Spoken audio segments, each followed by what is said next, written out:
Iran ও ইসরায়েলের সংঘাত নিয়ে আলোচনা শেষ না হতেই এবার নতুন মাত্রা যোগ করেছেন আয়াতুল্লাহ আল খামেনির জ্যেষ্ঠ নিরাপত্তা উপদেষ্টা অ্যাডমিরাল আলী শামখানি। গত ১৩ জুন শামখানিকে হত্যার দাবি করে ইসরায়েল। বিষয়টি নিশ্চিত করে ইরানও। শনিবার ইসরায়েলি হামলায় নিহত সামরিক কর্মকর্তা ও পারমাণবিক বিজ্ঞানীদের জন্য একটি রাষ্ট্রীয় জানাজার আয়োজন করে ইরান, যে জানাজায় নামাজ পড়া হয় শামখানির জন্য। এরপরই রাষ্ট্রীয় টেলিভিশন চ্যানেল IRIB-তে ২৮ জুন প্রচারিত এক সাক্ষাৎকারে হঠাৎ করেই দেখা যায় আলী শামখানিকে সম্পূর্ণ জীবিত এবং সুস্থ অবস্থায়।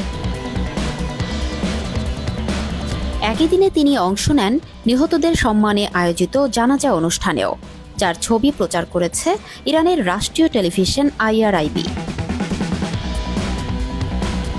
সাক্ষাৎকারে শামখানি জানান, ইসরায়েলি বিমান হামলার সময় তার বাসভবন ধসে পড়ে এবং তিনি প্রায় ৩ ঘন্টা ধ্বংসস্তূপের নিচে আটকে ছিলেন। তিনি বলেন, আমি ধ্বংসস্তূপের নিচে থেকেই ফজরের নামাজ আদায় করি।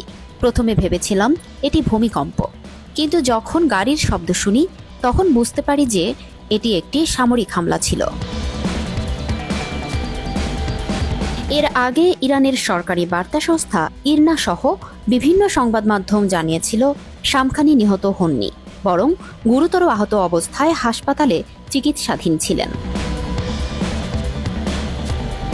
তবে দীর্ঘ সময় ধরে তার কোনো ছবি বা ভিডিও প্রকাশ না পাওয়ায় এ সংক্রান্ত বিভ্রান্তি আরও জোরালো হয়ে ওঠে। শেষ পর্যন্ত রাষ্ট্রীয় টিভি ও সংবাদ মাধ্যমে তার উপস্থিতি এবং সরাসরি সাক্ষাৎকারে অবসান ঘটল সব জল্পনার।